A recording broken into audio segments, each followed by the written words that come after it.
And this is the individual influencing people to commit these terrible things. There's an origin for the pain and suffering in this world because there is a war. Church, you know that in a war there's no buddy, let's be friends, or I'm going to, it's kill or be killed. And although the Geneva Convention tries to manage what things are acceptable and not, how do you control that? I'm going to kill you too. I need to do what it takes to kill you. And saying it isn't holding back his punches.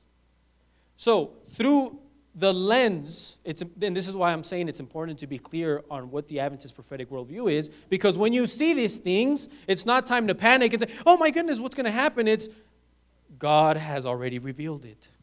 We understand why it's happening. I can't explain why or why God allows pain and suffering to come to good people. But we know the origins, we know why, and we know where it's headed. And praise the Lord, because Satan was defeated in heaven and he will be defeated on earth. But in the meantime, these things have to carry out. Okay. So what I want to do is be able to study together and see how this is going to play out in end times, which I believe, according to the signs and the things around us, we are absolutely living in end times.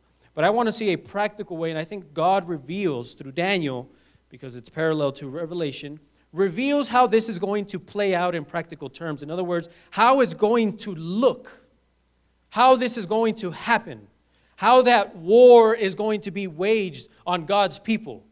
Those of us who are trying to be faithful to God have a death sentence on our heads.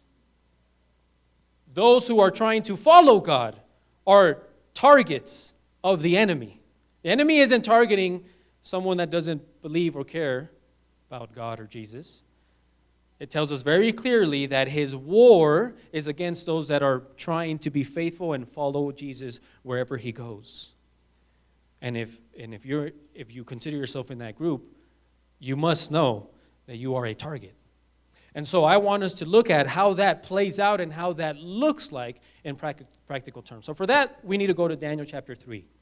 So go with me to Daniel chapter 3. Now, before we enter Daniel chapter 3, we have to look at the immediate context. Because in the immediate context, what we're actually seeing is that God is revealing to Daniel the same thing he was revealing to John, but Daniel is looking at it from what's going to happen in the future, and John is looking at it as something that has already happened.